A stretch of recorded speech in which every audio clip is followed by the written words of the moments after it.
एक बार की बात है, एक हरी भरी झील के किनारे बहुत सारे बत्तखें रहती थी। उनमें से एक थी चतुर बत्तख जिसका नाम था बिंकी।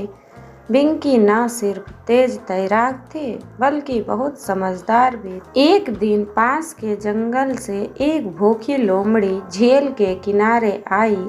उसने सोचा, अगर मैं इन बत्तखों में से एक को पकड़ लें तो मेरा पेट भर जाएगा। पर लोमड़ी जानती थी कि बत्तखें बहुत सतर्क होती है, इसलिए उसने एक चाल चली। उसने झील के पास झूठ मूठ करना शुरू कर दिया। अरे कोई मेरी मदद करो, मैं बहुत बीमार हूँ और चल भी नहीं पा रही। बत्तखें उसकी आवाज़ सुनकर डर गई, लेकिन बिंकी को उस पर शक हुआ। उसने सोचा, लोमड़ी चालाक होती है, हो सकता है यह कोई जाल हो। बिंकी ने एक योजना बनाई। उसने अपने दोस्तों से कहा, हम ऐसे ही लोमड़ी के पास नहीं जाएंगे। पहले हमें देखना होगा कि वो सच में बीमार है या सिर्फ नाटक कर रही है। बिंकी ने झील में से एक लकड़ी उठाई और उसे पानी में फेंका।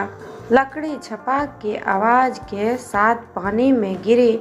जैसे ही लोमड़ी ने आवाज़ सुनी, वह तुरंत उछलकर बत्तखों की तरफ भागी।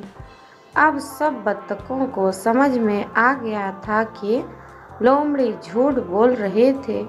वे तुरंत पानी में कूद गई और तेजी से तैरकर दूर चली गई। बिंकी की चतुराई से सबकी जान बच गई। सब बत्तखें उसकी तारीफ करने लगी। बिंकी ने मुस्कुराते हुए कहा, हमें हमेशा अपनी बुद्धि का इस्तेमाल करना चाहिए और किसी अजनबी पर बिना सोचे समझे भरोसा नहीं करना चाहिए। उस दिन के बाद लोमड़ी फिर कभी झील के पास नहीं आई और बत्तखें खुशी खुशी झील में रहने लगी। शिक्षा: समझदारी और सतर्कता से हम किसी भी मुश्किल से बच सकते हैं।